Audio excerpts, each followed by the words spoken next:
Welcome to the second session of Esports Impact Dialogues, brought to you by PR Entertainment and hosted by inaugural partners Football Fiesta and Esports Fiesta. With the retail sector in the UK struggling for over a decade and multiple disruptive trends now at play, the sector needs to respond both proactively and cautiously. A slow to stagnant economic outlook, the onslaught of disruption from a revolution in the deployment of artificial intelligence technologies, retail media, the transition to renewable energy, and the return of demand for physical stores are spurring new directions where retailers are looking to grow their businesses in the future.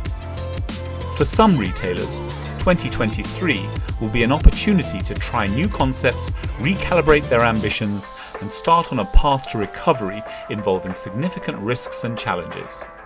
For others, the lessons learned over the past 3 years, combined with major advances in technology and legislation that favours the retailer, mean there is an opportunity to unleash the full potential of their business, achieving profitable and sustainable growth.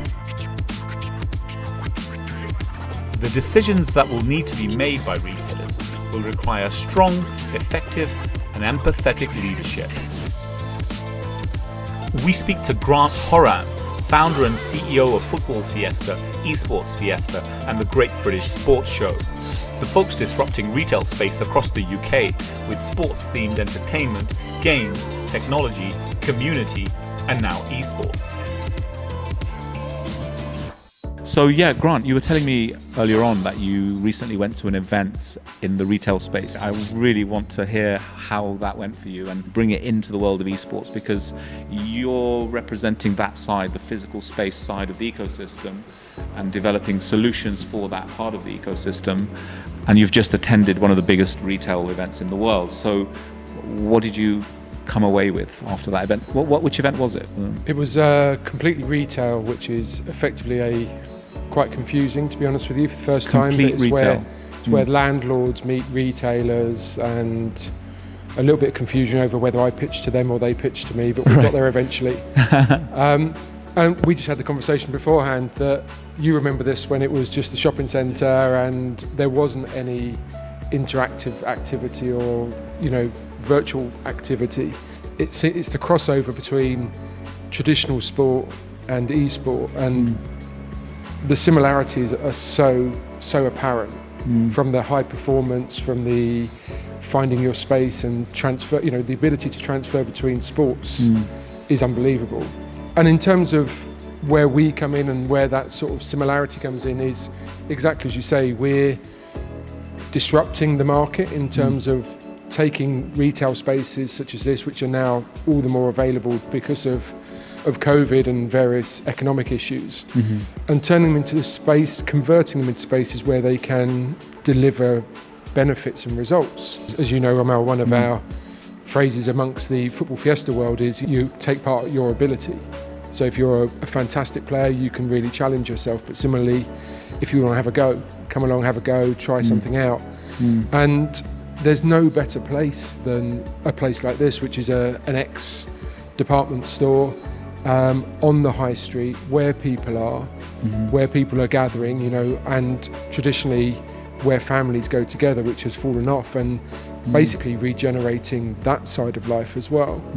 And we can actually bring these shopping centres back to life. Now, that's a very grand statement, and we're not going to change the face of the high street, but we're going to have a good stab at making a difference. And this venue, for example, or our one down in Cardiff, hundreds, thousands of people through a weekend, but they're all participating and being active. So there's this new term called phygital, which is combining the physical and digital. And could you explain that phrase a bit more and how one of your games does that? I'll try my best. The knowledge of particularly the young people who come to us now, I think there's no getting away from the fact that potentially it's more digital than physical. The preconceived ideas that if you're a gamer, you're sat behind your desk at home in your bedroom. The idea is that combining the two together is the way forward, because you have to deliver what your customers want. But if you can also do it in a way where they get out of the house, they become more active, they socialise, which I know is a preconception about gamers, and now knowing more about it and meeting so many, it's a bit of a fallacy as well. But the idea that you can actually come, be competitive, challenge your friends, challenge people across the world. So as you know, with Football Fiesta, with the Skills Academy, we've got electronic games, but the scoreboard is linked between the venues we've got across the world. So if we've got a venue in Riyadh, someone here in Watford could be challenging them to a game. Right. So very similar to the gaming world, but in a, did you say phygital? Yeah. So you're connecting physical spaces. Absolutely. Not necessarily via an online virtual space, but you're collecting the data of one physical space to the data of another, and therefore enabling people to compete. And I think the key thing about what we're doing and the reason for these conversations is it's not a them and us situation either. It's not you either game and you do it that way, or you play football or you play games. And the crossover is apparent. Everything we're doing is about getting people active and getting people to be socialising, but in the way that everyone does it now anyway. We're talking to football clubs at the moment about the Skills Academy, which would be for example, in a venue like this, where you have the Skills Academy football activity, but also the Esports Fiesta venue as well, where you can do the gaming and the esports. And what we've discovered and what that brings to someone like a football club, well, the benefits are both ways round. So a football club gets a presence on the high street. They also get an influx of people interacting with their brand. But you've got traditional activity in the Skills Academy, and you've got the esports and gaming side. So a family coming into one of our venues, they can try both. And they might be fantastic at the physical side of the game, but then again they might not. It's going to be a darn sight harder to be spotted as a traditional footballer than it is to be a gamer, for example. That just opens up opportunities, and in an untraditional space as well. So that, as you say, that phygital, it's a natural fit for us. It's none of it's been forced. It's just actually come together quite nicely. The modern football fan is not loyal to just one team. They've got multiple teams that they support for players because they prefer different players, but also they're into gaming, they're into music, they're into fashion. Everybody comes into these venues, and when I say these venues, I mean with the esports and the gaming side and the physical side competing together.